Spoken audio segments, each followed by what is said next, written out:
Hi friends, ನಮಸ್ಕಾರ. ಇವತ್ತು ಬಟಾಣಿ ಮತ್ತು ಬಿದಿರು ಮೊಳಕೆಯನ್ನು ಹಾಕಿ ಗಸಿ ಹೇಗೆ ಮಾಡೋದು ಅಂತ ತೋರಿಸ್ತೇನೆ.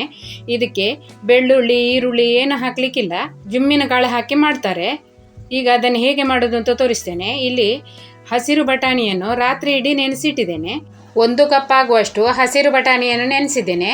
ಹಸಿರು ಬಟಾಣಿಯ ಬದಲಾಗಿ ಬಿಳಿ ಬಟಾಣಿ ಬೇಕಿದ್ರೂ ನೆನೆಸಿಕೊಳ್ಬಹುದು. ಇಲ್ಲಿ ಬಿದಿರು ಮೊಳಕೆಯನ್ನು ನೋಡಿ ದೊಡ್ಡ ದೊಡ್ಡ ತುಂಡು ಮಾಡಿ ತಗೊಂಡಿದ್ದೇನೆ. ನಿಮಗೆ ಬೇಕಾದ ಆಕಾರಕ್ಕೆ ನೀವು ಅದನ್ನು ಕತ್ತರಿಸಿ ತಗೊಳ್ಬಹುದು. ಹಾಗೆ ಇಲ್ಲಿ ಜುಮ್ಮಿನ ಕಾಳನ್ನು ತಗೊಂಡಿದ್ದೇನೆ. ಜುಮ್ಮಿನ ಕಾಳು ಅಂದ್ರೆ ಏನು ಅಂತ ಗೊತ್ತಿಲ್ಲದವರು ನೋಡ್ಕೊಳ್ಳಿ. ಈ ಕಾಯಿ ಹಸಿರಿರ್ತದೆ, ಒಣಗಿದ ಮೇಲೆ ಈ ತರ ಕಪ್ಪಾಗ್ತದೆ. ಅದು ಒಣಗಿದ ಜುಮ್ಮಿನ ಕಾಯಿಯನ್ನು ಸ್ವಲ್ಪ ಜಜ್ಜಿ ನೀರಿನಲ್ಲಿ ಹಾಕಿಡಬೇಕು. ಒಂದು 10 ನಿಮಿಷ ಹಾಕಿಟ್ರೆ ಸಾಕು. ಆವಾಗ ಅದರ ಫ್ಲೇವರ್ ಚೆನ್ನಾಗಿ ಬಿಟ್ಟುಕೊಳ್ತದೆ. ಈಗ ಒಂದು ಕುಕ್ಕರಲ್ಲಿ ಬಟಾಣಿ ಕಾಳನ್ನು ಹಾಕೊಳ್ಬೇಕು. ಹಾಗೆ ಬಿದಿರು ಮೊಳಕೆಯನ್ನು ಕೂಡ ಹಾಕಿ 2 ಕಪ್ ನೀರು ಹಾಕಿ ಇದನ್ನೀಗ ಬೇಯಲಿಕ್ಕೆ ಇಡಬೇಕು. ಈಗ ಕುಕ್ಕರ್ನ ಮುಚ್ಚಳ ಮುಚ್ಚಿ 4 ವಿಸಿಲ್ ಕೂಗಿಸಿಕೊಳ್ಬೇಕು. ಇದು ಬೇಯುವಷ್ಟು ಹೊತ್ತಿಗೆ ಮಸಾಲೆ ರುಬ್ಬಿಕೊಳ್ಳುವ. ಮಸಾಲೆಗೆ ಒಂದು ದೊಡ್ಡ ಕಪ್ಪಲ್ಲಿ 1 ಕಪ್ ಆಗುವಷ್ಟು ತೆಂಗಿನ ತುರಿಯನ್ನು ತಗೊಂಡಿದ್ದೇನೆ.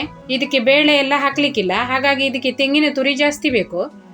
ಹಾಗೆ ಅದಕ್ಕೆ ಒಂದು ಖಾರಕ್ಕೆ ತಕ್ಕ ಹಾಗೆ ಮೆಣಸು ಹಾಕೊಳ್ಬೇಕು. ನಾನಿಲ್ಲಿ 5 ಮೆಣಸು ಹಾಕಿದ್ದೇನೆ. ಮೆಣಸನ್ನು ಹುರಿಲಿಲ್ಲ.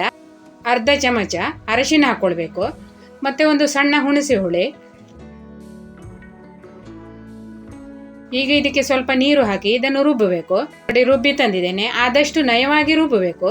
ಈಗ ಇಲ್ಲಿ ಬಟಾಣಿ ಕಾಳು ಮತ್ತು ಬಿದಿರು ಮೊಳಕೆಯನ್ನು ಬೇಯಿಸಿಕೊಂಡು ಬೇರೆ ಒಂದು ಪಾತ್ರೆಯಲ್ಲಿ ಹಾಕೊಂಡಿದ್ದೇನೆ. ಅದಕ್ಕೆ ರುಬ್ಬಿದ ಮಸಾಲೆಯನ್ನು ಹಾಕೊಳ್ಬೇಕು. ಹಾಗೆ ಜುಮ್ಮಿನಕಾಯಿಯನ್ನು ಕೂಡ ಹಾಕೊಳ್ಬೇಕು. ನಾನಿಲ್ಲಿ ಜುಮ್ಮಿನಕಾಯಿಯನ್ನು ಸ್ವಲ್ಪ ಜಜ್ಜಿ ನೀರಿನಲ್ಲಿ ಹಾಕಿ ನೆನೆಸಿಟ್ಟಿದೆ. ಹಾಗೆ ನೆನೆಸಿಡೋದ್ರಿಂದ ಅದರ ಫ್ಲೇವರ್ ಚೆನ್ನಾಗಿ ಬರ್ತದೆ. ಮತ್ತೆ ಗಸಿ ನಿಮಗೆ ಎಷ್ಟು ದಪ್ಪ ಬೇಕು ನೋಡಿ, ಆ ತರ ನೀವು ನೀರು ಹಾಕೊಳ್ಳಿ. ಈಗ ಇದನ್ನು ಚೆನ್ನಾಗಿ ಮಿಕ್ಸ್ ಮಾಡ್ಕೊಳ್ಳುವ.